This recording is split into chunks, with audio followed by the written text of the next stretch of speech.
नमस्कार मो आपण मानकर प्रिय श्रीमान सुदीप्त कुमार पंडा आज आपण मानक एक पाप पुण्यर विचार जनइबार प्रयास करुछि। वास्तव रे आमे जो आसन रे बसी ध्यान करिबा जो आसन रे बसी ध्यान करुचे ताहा अन्यर न होई निजर हेबा आवश्यक रही। ताहा आमे जदि अन्यर आसन रे आमे ध्यान करिबा ता द्वारा कौन होते ना जदि आमे अन्यर आसन को आमे व्यवहार करिबा सेथिरे सही परि परमाणु भली थांती।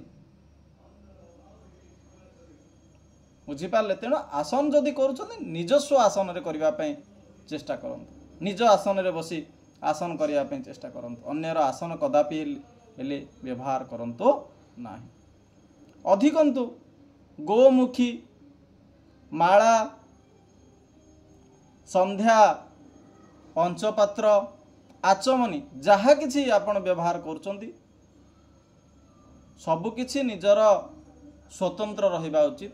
अन्यर कोनोसी जिनिस मध्य व्यवहार करिबा अनुचित। एवं शास्त्र रे कहा जायछि ना कोन ना अन्य मानकर आसन अन्य मानकर चपल बा कठाउ पोशाक इत्यादि जदि व्यवहार करिबा निजको अन्य मानकर पाप पुण्य भोगिबा को पड़े। ठीक अछि। तेणु आमे कदापि अन्यर जिनिस व्यवहार करिबा उचित नुहे। एवं आ गोटे कथा कहबा को चाहूची जे अहम भाव और ममतार मुक्त हेबार अर्थ पाप रहित हेबा।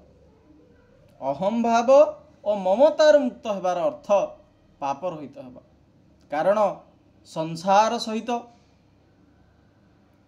अहम भाव ये संसार सहित अहम भाव और ममता पूर्वक संबंध रखिबा ही पाप।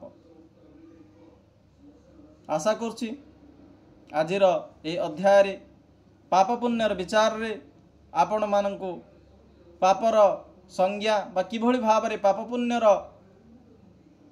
हिसाब निज उपर को आसी थे बा पाप पुण्य भोगिबा को पड़ी थे से विषय रे संक्षेप रे आलोचना कली। पुणी समय मिलले पुणी पाप पुण्यर विचार करिबा। आज पे एतिकी आपण माने समस्ते धैर्यर सहित शुणिथिबारु मु सविता दुर्ग परिवार बौद्ध तरफरु समस्त को धन्यवाद जनाऊँ। समस्त को पुणी थरे धन्यवाद।